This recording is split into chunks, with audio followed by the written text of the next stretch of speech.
You ask Tiger to solve. This deals with linear equations with one unknown. The final result is x equals 90. Let's solve it step by step. Simplify the expression. Group like terms.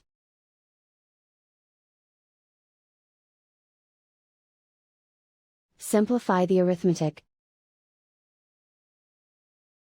Convert the integer into a fraction. Combine the fractions.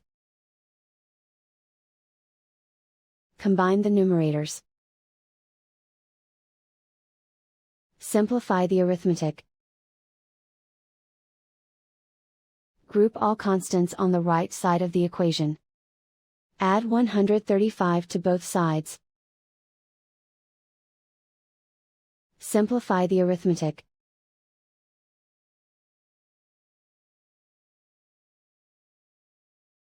Isolate the x. Multiply both sides by inverse fraction 2/7.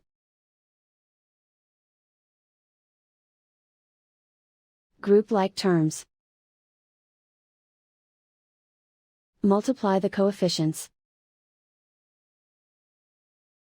Simplify the fraction. Multiply the fractions. Simplify the arithmetic. And so the final result is x equals 90.